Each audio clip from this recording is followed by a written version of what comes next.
Hey guys, I hope you guys are having a great week so far. Welcome to episode 4 of my real estate investing series, Real Estate Investing in Your 20s and 30s. I can't believe we're up to episode 4 already. I feel like we just started and now we're up to episode 4.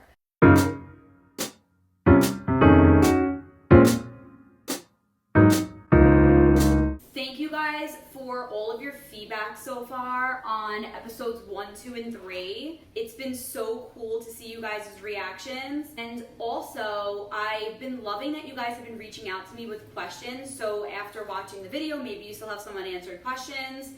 And you've been reaching out to me, which is amazing. You can either comment on the YouTube video itself, or you can reach out to me via email. My email address is in the YouTube description. And also, you can reach out to me as well anytime on Instagram. So most people have been following me on Instagram, then they will just send me a DM or whatever. And following me on Instagram is also a good way to keep up with my day-to-day stuff. I'm showing real estate things, I'm showing personal things, so it's just another fun way that we can keep in touch and get to know each other better. Okay, so episode 4, we are going to be talking about the differences between condos and co-ops, which are the most popular type of real estate available in Manhattan, as well as the outer boroughs. So we're going to be talking about the differences between co-ops and condos, and what they both mean for investment properties or primary residences. And ultimately, by the end of this video, you are going to know if you are a condo person or a co-op person, or if you just don't care and you're willing to look at anything. So we're going to dive in. We're going to dive. Let's dive, guys. Firstly, what are condos and co-ops? Why do we talk about condos and co-ops so much in Manhattan? Mostly all real estate that's available in the city, whether it be Manhattan, most parts of Brooklyn, is going to be a condo or a co-op. There are also townhouses. A townhouse is really the closest that you can get to a private home that you would typically see in the outer boroughs. They don't have many rules or policies around them or anything noteworthy that I would have to do a video about, so we're not going to talk about townhouses in this episode. In this episode, we are going to be talking all about condos and co-ops. Most of the real estate available in Manhattan is a condo or a co-op. It's a majority co-op. About 75% of the real estate that's available in the city is a co-op. Some people get freaked out by co-ops. There's really no reason to. We're going to go into all the details now, and really the best option is to kind of get comfortable with them, especially if you're looking for a primary residence, because they really don't bite, but knowing the rules and understanding is the biggest part. Brooklyn and Queens are actually becoming more and more populated with condos and co-ops as well. It's really good, even if you're interested in investing in outer boroughs, to know these guidelines. Most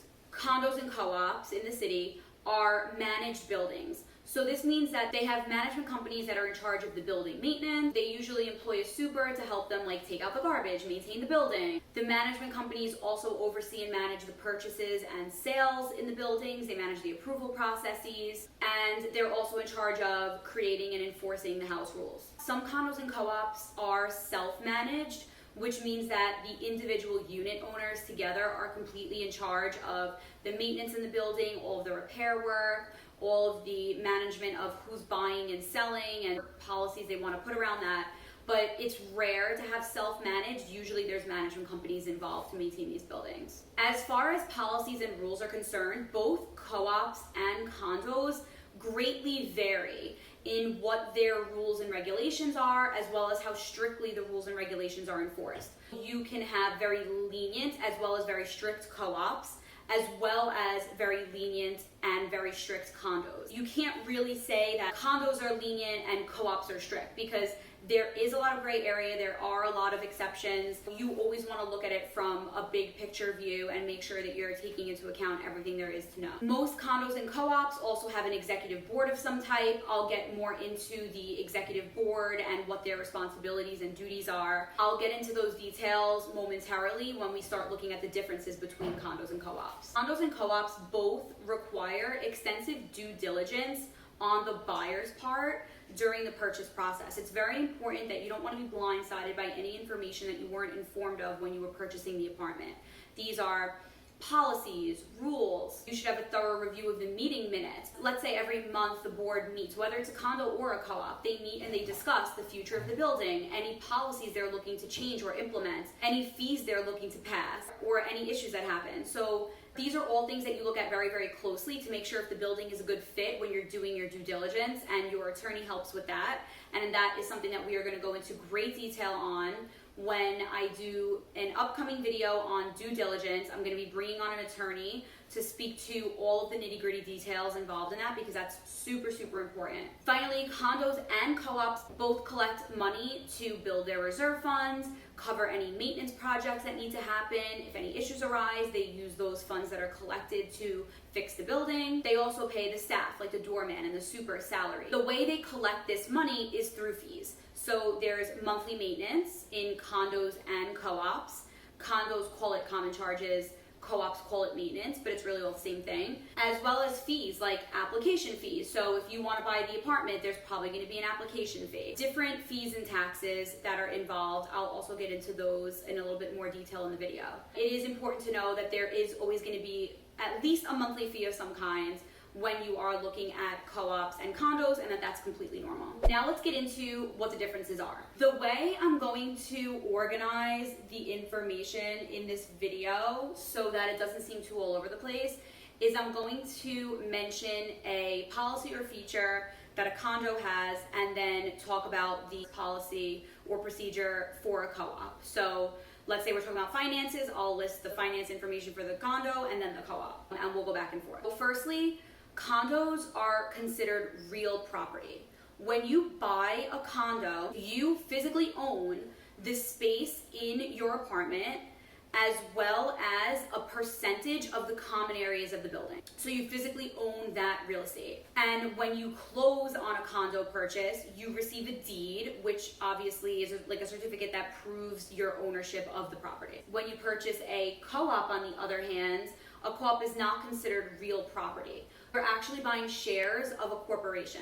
The corporation is like a business, and the main asset is the building. So the number of shares, like total shares in a co-op building, will vary, of course, from building to building. That structure of the breakdown of shares is created when the co-op is started.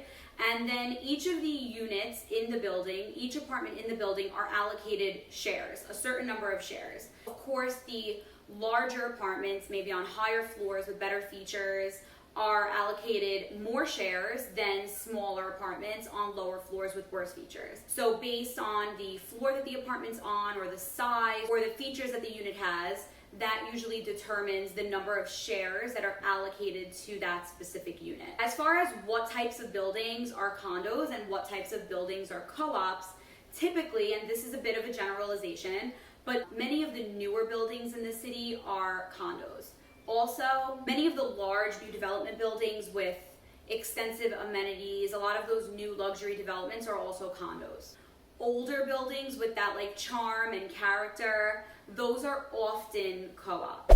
As for pricing, it's very important to note that condos are priced at a premium. They're often as much as 30% more expensive than a co-op of equivalent status. So let's say a 1,000 square foot condo with a doorman and a gym in the building would be priced about 30% higher than an otherwise exactly the same co-op with the same features and quality of renovation. So that makes co-ops way more accessible to purchase. For many people buying, a co-op is really the only feasible option based on budget. And that's totally fine. We make it work. It's all the more important to understand the rules and policies of co-ops. Buying a co-op is something that's a great idea to do. Both condos and co-ops appreciate over time. As for the purchase process, when you are attempting to purchase a condo, the building and the management company does maintain a right of first refusal. What that means is that when you submit the application for a buyer to purchase the property, the condo reserves the right to first buy that property back from you for whatever reason they want to. They are allowed to buy the unit back from you at market price before you were to sell it to someone else. This is honestly extremely rare, extremely rare. So it's not really something that you have to worry about. Co-ops don't have a right of first refusal, but they do have a very diligent approval process. Approvals are not always guaranteed in a co-op. In a condo, the approval process is pretty easy. So the right of first refusal is really not something that you would worry about. And as far as them reviewing the application, as long as you're able to put a minimum of 10% down and you're approved for a mortgage, you're probably in the clear as far as the condo is concerned. Of course, there's background checks, there's credit checks, and you don't want anything troublesome coming up in those checks, otherwise you'll have issues. But overall, the condo is easier by far than a co-op. So for the approval process of the co-op, they do require more money down. So usually the minimum down payment will be 20% that's required to purchase a co-op and get approved. There's a board application submitted for both condos and co-ops. For the co-op, it's a little more invasive. So they're looking very, very tediously at your income, at your assets, to really make sure that you can pay for this apartment. So in that board application, they're looking at your DTI, which stands for debt to income ratio. The debt to income ratio is the percentage of money that you are spending on the home expenses. So that's your mortgage, your maintenance. The percentage of money that you're spending on the home expenses in relation to the amount of money that you're bringing in income. The amount of money that you're spending on the home expenses should not exceed your total monthly income by more than around 28%. I don't want to quote that number because some co-ops are stricter and require 26%, whereas some are more lenient and will require 29 or even pushing it to 30. That's something that you must find out as far as what the requirement is to make sure that when you're doing the application that you're meeting that criteria that's necessary. They also look at multiple years of income history, your tax returns. They really want to make sure that you've been in your job for a couple of years at least, that it seems solid. I've had boards push back on things like they didn't recognize the name of the company that my client worked at. It was a very prominent media company, but the board didn't know about it. It was a newer company. They're totally digital, and the board didn't know about the company and they didn't trust it. And not that they didn't think it was real, but they didn't know if it was like a viable company that would survive.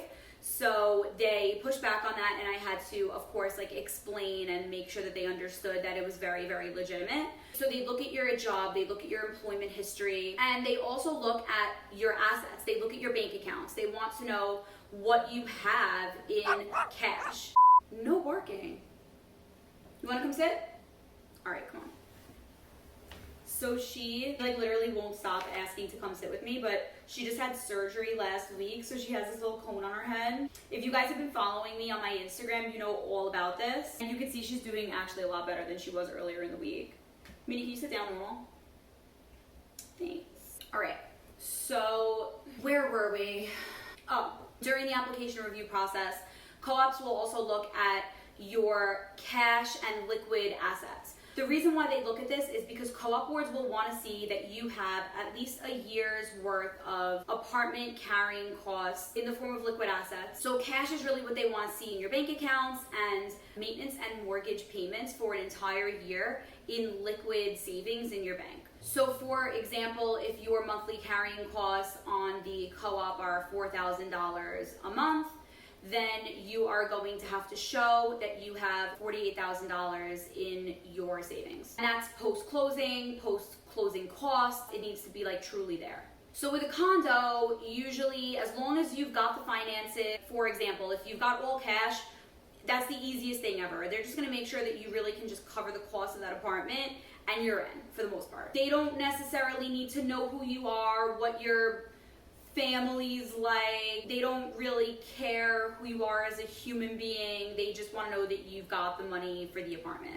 Co-ops, they want to meet you. They want to know who you are as a person. They'll ask you what your hobbies and interests are. They'll ask you why you want to live in that particular building, why you like the neighborhood. There are all different kinds of things that you would potentially be asked in a co-op interview. Actually, I feel like we should make a video about that too. Typical preparations for a co-op interview. That would be a really good video. All right, let me write that down. Preparation for a co-op interview. Okay. And a lot of times, if there is anything that the board was questioning or on the fence about when they reviewed your application, whether it's financial or job related or personal related, they'll usually ask you these questions during the board interview. The board interview, I like to say that a lot of the time it is mostly a formality. They really do just want to see you, meet you, like make sure you're a real person. And unless you like totally bomb it, like almost intentionally, you're probably going to be fine. But it is just an extra step that is there. As far as the boards in co-ops, they are very subjective, and they definitely do bring their personal opinions to the table when it comes to approving someone. Many boards are extremely reasonable, totally understanding of many people's situations, and it's really not a big deal. I have worked with boards that were very strict. For example, I worked with a very traditional and conservative board. This one was in Brooklyn, and the people buying the apartment were a young couple. They had a baby. The wife was the breadwinner in the relationship. So she made most of the money. Her husband was still in school, like preparing for his full-time career, and they had a young child. It turned out that the board pushed back on their application because since the mother was the breadwinner, they were questioning what would they do if she lost her job. She's a mom and she's got a lot on her plate, and it was just a concept that was like foreign to this like old school board, like the fact that a woman could be a breadwinner, like to be completely honest. We had to really fight for that applicant to get approved, appeal the board to understand the situation. Ultimately, I was able to have the buyer approved, and everything went smoothly after that. It was great, and now the buyer has a great relationship with the board and everything's rosy. There are situations where your agent will help. There are a lot of steps for a co-op, and it's absolutely imperative that you are working with a real estate agent if you are looking to purchase a co-op in the city. Even Brooklyn, like if you think they're strict in Manhattan, you should see them in the Bronx and Brooklyn. It can get challenging, so your buyer's agent will always be able to navigate you through the entire process and just make sure that it's as least stressful as possible. For the applications, there is a lot of paperwork involved with co-ops, and they are very, very particular about the way the application is put together. You do need to provide, for example, like your financials need to be listed down to the penny in your bank account, and the application needs to be in like a perfect specific order. When I'm training real estate agents who are working with me to complete board applications, I actually instruct them to picture that board application was the most important final report that they ever had to submit, whether it be in school or work. Go back to those days where you remember having to like proofread 3 times and have your table of contents and every chapter lining up perfectly. That's what the boards require in co-ops for the applications. So again, like that's something that your buyer's agent is going to completely manage for you. But you also want to it's okay, you can itch. You also want to make sure that you're working with an awesome buyer's agent who's going to help you through that. As for the board structures in co-ops and condos, they're pretty much the same. You've got your presidents, your vice presidents, your secretaries, your treasurers, and they're in charge of making sure that the building is running soundly, making sure that the money they're collecting and the money that they're spending, ultimately that they're netting out in the green. If the roof needs to be redone or if they need to replace the boiler, they're in charge of figuring that out. Let's say they want to make a capital improvement to the building. Maybe they want to redo all the hallways. They will identify who's going to do the work, who's going to give the best price, what the colors are going to be, what the paint is going to be. And when necessary, they'll organize like a vote or like a poll to the greater community in the building who's not on the board for them to put their 2 cents in and vote and help them make those decisions. In that respect, the condos and the co-ops are pretty similar, just that in co-ops, the boards do have a little bit more power. So if there is any kind of a dispute or question, things will get escalated to the board, who usually have the authority to figure out what to do in that situation. So let's talk about monthly fees. For condos, you have your monthly common charges. Your common charges is pretty much saying the same thing as the co-op maintenance. So in condos, you have common charges. In co-ops, you have maintenance. And these fees really both go towards the maintenance in the building, the upkeep in the building. They go towards paying the salaries of the staff, whether it be a doorman or the cleaners or the supers. Anyone that's employed at the building is getting paid from that money that you're contributing every month in the form of your common charges in a condo and your maintenance fee in a co-op. And then for property taxes, your co-op fee for the common charges does not include your property tax. So in condos, you pay your property tax directly to the city. A lot of times your property tax will be like built into your mortgage payment and taken out by the bank all at once. In a real estate listing, you're seeing the property tax fee listed out separately from the common charge fee if you're looking at a condo listing. If you're looking at a co-op listing, you're only going to see one fee because the maintenance fee includes your property tax. For example, a lot of people will send me two different listings and say, why does this listing show property taxes and this listing doesn't have property taxes? It's because a condo is going to list out those two costs separately, property tax and common charges. And a co-op is going to have the property tax number included in your maintenance. As a result, of course, the maintenance cost on a co-op is going to appear higher than the common charge cost for the condo, but ultimately, once you add the property tax for the condo, it kind of will net itself out around the same. And since part of the maintenance fee in a co-op is the property tax, whatever percentage of the maintenance is the property tax in the maintenance fee of a co-op, you can write that off on your taxes. In addition to your maintenance fee, co-ops also have an additional fee called flip tax. It's very common that a co-op will have a flip tax. It's not guaranteed, but it is common. A lot of people think that a flip tax is some kind of a tax that's paid to the city or state, but it's actually not. A flip tax is paid directly to the co-op, directly to the management, when you sell the apartment. So that's also something that you want to know. What's the flip tax of the apartment? If it's a co-op, you want to know what you would owe when you decide to sell it down the line.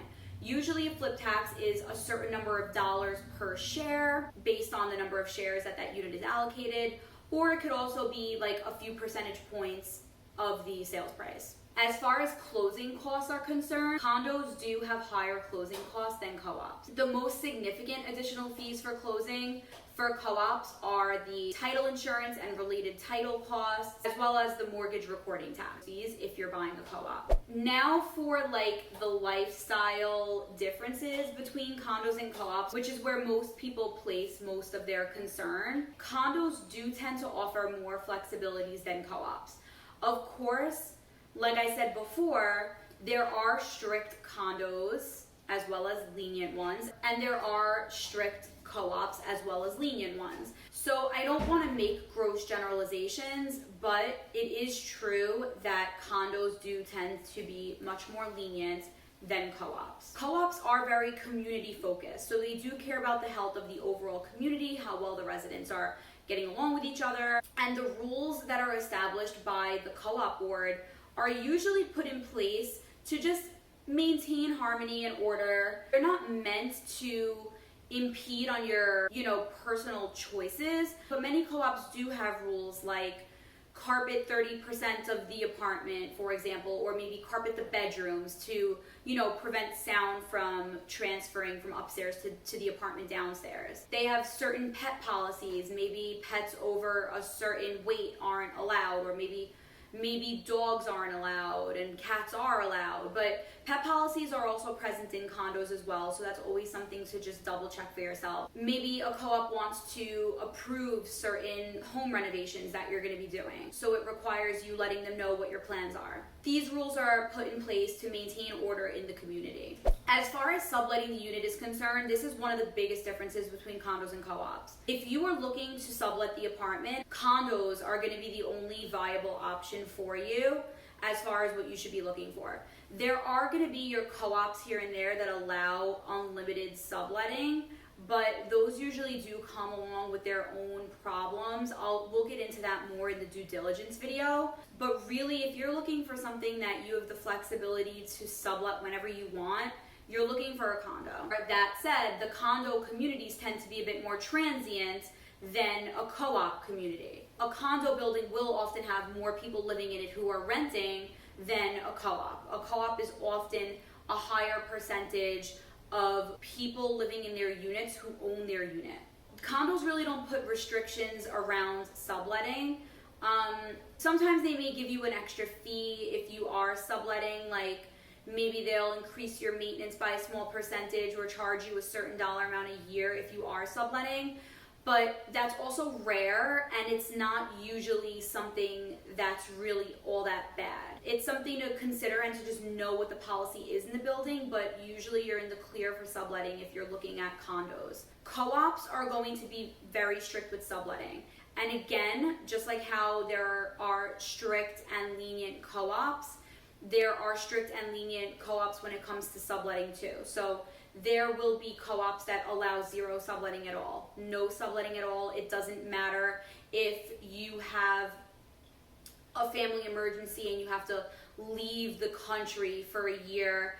It doesn't matter. There is not going to be a tenant in that unit. There are co-ops that will make an exception, even if the policy is against it. And then on the other hand, you do have co-ops that are much more flexible. Some co-ops will allow you to sublet the apartment for an unlimited period of time after you've lived in the unit for maybe 2 or 3 years. So a lot of them will tell you that you have to live in the unit for a certain period of time before being allowed to sublet it. And then at that point, once you're allowed to sublet, they'll either let you sublet indefinitely, or most likely they will give you some type of a time frame. So you're allowed to sublet for 2 years, and then you have to move in for the next 3 years. Like maybe you can only sublet 2 out of every 5 years, and once that 5-year mark passes, you can start over and sublet for another 2 years. Which obviously for someone that's looking to invest or use this property as a potential income producing property, that's not gonna work for them. So if you're looking for that, if you're looking to have tenants, then you're looking for condos. There is a reason for the restrictions on subletting. The reasoning is that when banks are granting mortgages in a building, let's say you ask the bank for a mortgage and the apartment that you want is on 14th Street, let's say. The bank is going to look into that building in great detail. And if there is a percentage above what the bank allows of unit owners who are subletting their apartments, the bank will deny the mortgage in that building. There are, of course, ways to make exceptions here and there, but it does complicate things, and that's what the buildings are trying to prevent by limiting subletting. So based on these facts, condos are obviously more appealing to foreign investors, people who don't live here, because ultimately they're looking for an apartment that they can put someone in and kind of like set it and forget it and not really have to worry about moving in at any period of time. So that's why for them, the condo makes much more sense. And when it comes to US citizenship, if you are not a US citizen, it might be more difficult for you to purchase a co-op. I have had co-op boards express concern with international applicants. I've had boards push back asking, what if they lose their visa? Or what if they decide to go back home? Like, how would our maintenance get paid to us? So the main concern for co-op boards is making sure that their maintenance is gonna get paid. If there's anything that makes them think that that would be in jeopardy, they're going to have an issue. In conclusion, we're finally wrapping it up. If you are someone who hates following other people's rules, even if they are for the greater good, then you are looking for a condo.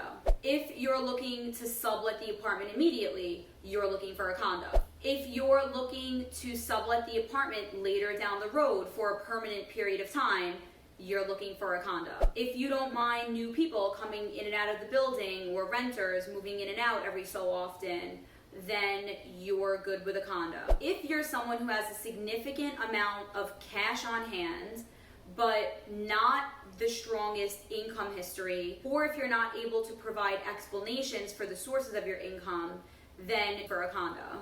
Condos are better for investment properties. So if you're looking to purchase an investment property and Manhattan is pushing the budget, then I would recommend looking further uptown in Manhattan or in Brooklyn. There are a lot of super hot neighborhoods in Brooklyn right now where the rents are actually going up significantly and the apartments are still not priced as crazy as Manhattan, so you could get a really good opportunity in Brooklyn. And finally, for condos, even though they are priced at a premium, they only require 10% down. So as long as you're able to get a mortgage for the remaining 90%, you're fine for that on the condo front. Whereas conversely, co-ops do require a minimum of 20% down, and they also do require a certain debt to income ratio as well as liquid cash in the bank post-closing. That's called post-closing liquidity. So those are all requirements for co-ops. That's why they do kind of have that air of exclusivity, but it's just another thing to keep in mind. If you are looking for the apartment to be your primary residence, then you're fine with a co-op. If you value the sense of community and you like having a relationship with your neighbors, even if it's a very informal relationship with your neighbors, then you're fine with a co-op. In a co-op, you do know your neighbors and they know you. If you don't intend to sublet the apartment permanently, or if you just want the flexibility to maybe sublet the apartment later down the road, only if some extenuating circumstance was to arise, then you'll be fine with a co-op.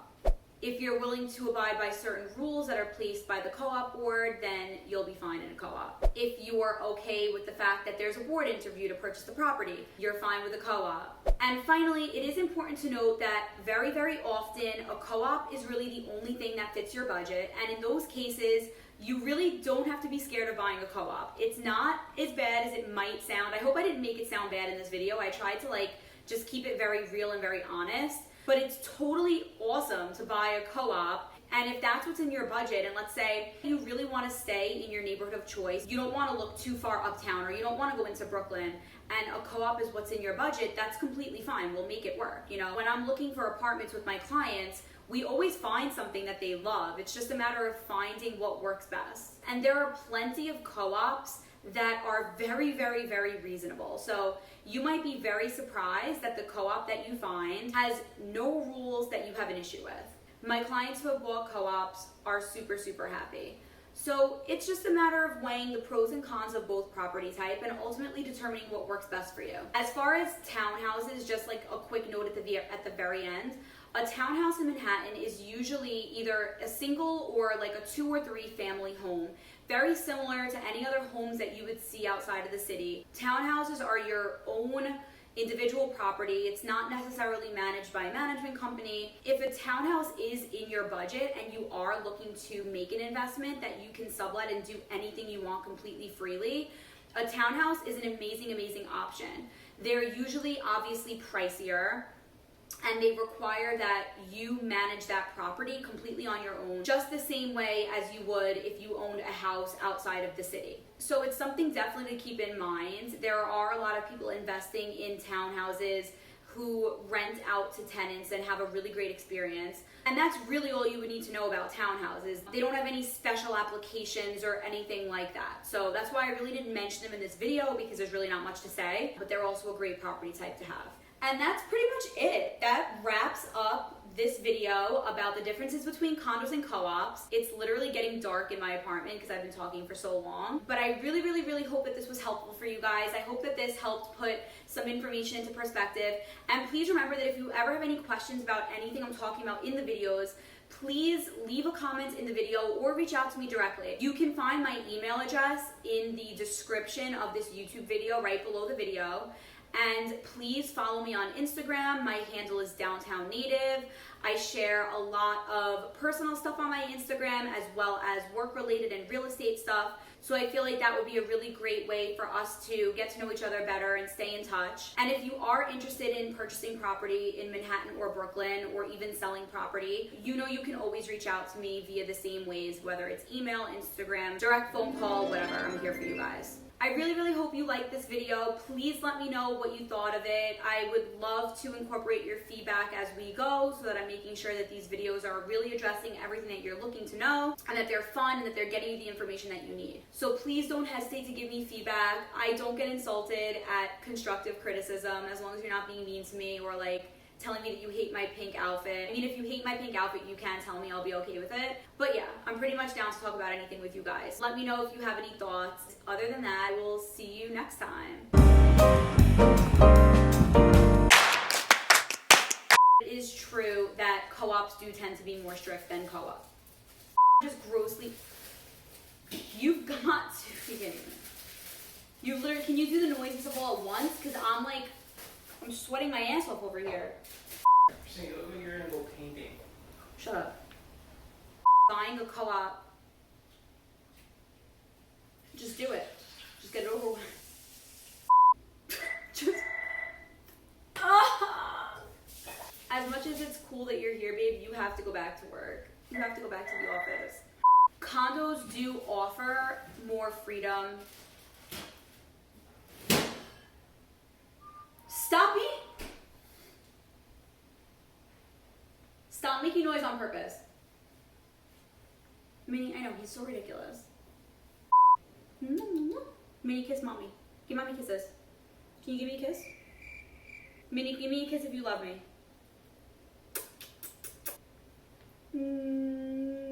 She loves me.